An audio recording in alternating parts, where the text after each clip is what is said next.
Ano ang ginawa dito ni na Alex at Victor? Gusto ni Victor na mag-testify ako sa adultery case niya against Alex and Juliana. Huwag mong sabihin nagdadalawang isip ka. Dapat nga ikaw ang gumagawa ng ginagawa ni Victor. Paliwanag niyo nga sa akin to. Pangalan ng tatay ko nakalagay, di ba? Pero sino yung asawa? Pangalan ng nanay ko yung asawa. Ako ang legal na anak. Paano mo kami nalinlang lahat? Bakit kayo makikipagkita kay Victor? Huli na ang lahat. Sa ginawa niyo yun, parang kayo na rin ang nagpasok sa akin sa selda. Mali na ang ginagawa niyo kay Victor. Bakit yung ginawa yun? Makukulong ako! Ano nangyari? Ano nangyayari? Upo ka. Ala! Tulong!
Nakita ko.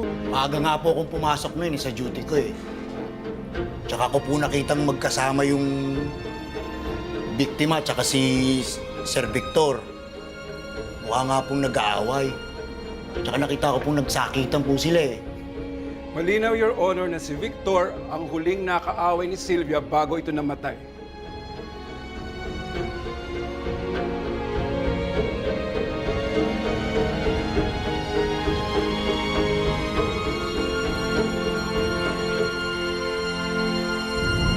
Nung gabing po yun, kasama ko, nilalakad ko po yung aso ng amo ko. Malakas po yung ulan. Tapos hindi ko po maintindihan yung aso, parang aligagaho. Habang kausap ko po yung kaibigan ko sa telepono, bigla po siyang nakatakas. Tapos pumunta po siya dun sa bahay ng kapitbahay namin. Yun po si Attorney Alex po. Tapos di hinabol ko po yung aso. Nung pagpasok ko dun sa bakuran, hinanap ko po siya. Tapos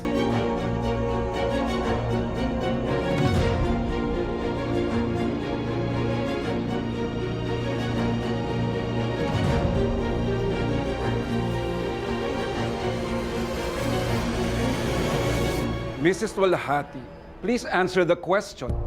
Ano ang nangyayari kapag nag-aaway kayo nung asawa mo?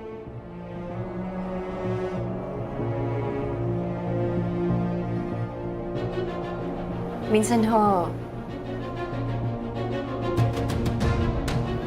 natatakot ako sa kanya.